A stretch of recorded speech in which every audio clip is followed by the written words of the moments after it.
Do Basically, African I leaders like the have planned idea for Trump? that President Trump is willing to come to the negotiating table. However, if African leaders are going to come to the United States, like President Ramaphosa did, where he clearly looked like a beggar, wherein lies the problem. President Trump is a deal maker. If you look at the manner in which he treated President Ramaphosa and his team, President Ramaphosa and his team clearly were not prepared.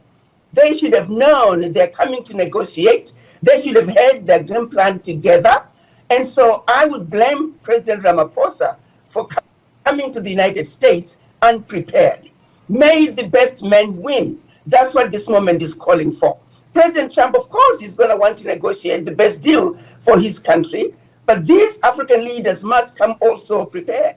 My position would be African leaders should come and meet with President Trump, hear what he has to say, go back and re-strategize, come up with your game plan, and then give feedback. If you're not prepared, you need to make sure that this moment is calling for free trade as nations in an equitable and fair manner. Now, if you end up with the short end of the stick as an African leader, the joke is on you.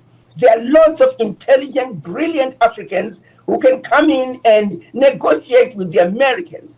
President Trump and his team are going to kick your rear end.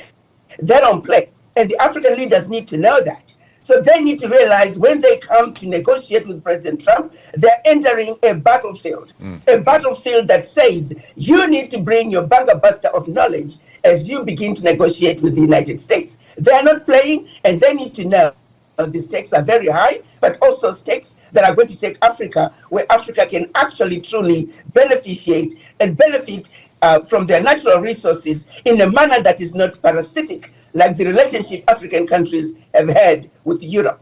So the United States is saying no more parasitic relationships, but may the best men win. Africans are supposed to come to the United States with their best negotiators, and they need to leave the best deal that can be had on behalf of their people. The people who chose them to lead, the people who are expecting them to do what they must do in order to utilize their natural resources for the benefit of their people, and not the relationship African countries have had with Europe. So what would you should have said categorically, that is not my country. We do not put grave sites along highways. If there were that many white people that had been murdered by black people, I would know. And I can tell you categorically that those photos are not coming from my country. When he was shown photographs of people in body bags, one of his people could have equally looked at that picture and asked AI. In a matter of seconds, you would have found out that those photographs were coming from the DRC. But instead, once again, he should have said, categorically, that is not happening in my country. If there were that many white people being killed by black people in my country, I would know.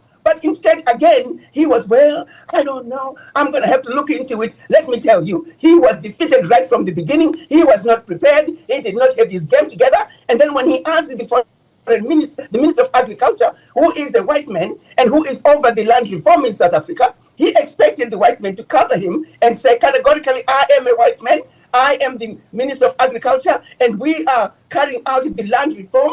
There is no white genocide in South Africa. But what did the minister say? Well, Mr. President, you are right. We have a problem. What on earth were they thinking?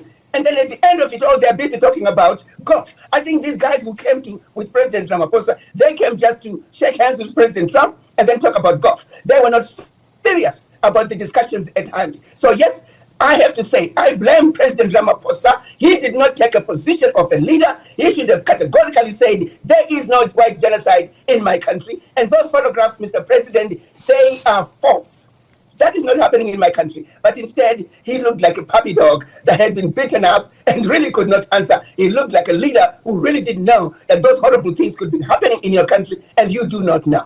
African leaders need to know that President Trump and his team are not playing. It is a battlefield when you go to the White House. You need to go to that battlefield with your boxing gloves of knowledge, with your bazookas of knowledge, with your bunker busters of knowledge. No playing games, because you got 1.4 billion people counting on you. It's a game changer. When we look at the global policies that President Trump is introducing to the world, when he got rid of USAID, technically he was basically weakening the CIA, the agents through which regime changes have been carried out. We need to celebrate that. When President Trump is saying, let's come to the table and negotiate as equal, we need to celebrate that. When we lose on that battlefield, the joke is on us.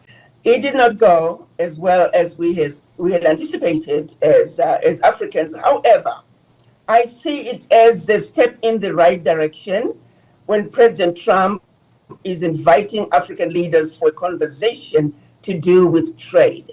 This is an opportunity that African leaders were not awarded by the colonizers, the European nations, when they set out to exploit the continent of Africa.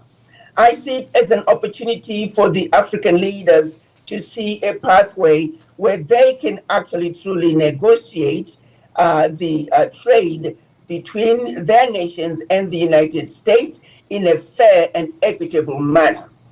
President Trump's global politics, geopolitics, his policies when it pertains to trade, I think it's opening a new era, a new chapter for Africa, an opportunity for the Africans to go onto the world stage and trade with the most powerful country on earth in a manner that they can also put not only their national agenda forward, not only their regional agenda forward, but also the continental agenda. What we are experiencing today on earth, the environment that has been created by President Trump, is an environment that may the best men win. If the African leaders come to the United States and they fail to come up with a deal that is going to truly represent the wishes of their countries, then the joke is on the leaders. So yes, I do see President Trump inviting African leaders to come to the negotiating table as a step in the right direction. It is now up to the African leaders as to how well they are in negotiating with one of the best deal makers that we have so far on the world stage. It's now up to the African leaders to deliver. So let me ask you.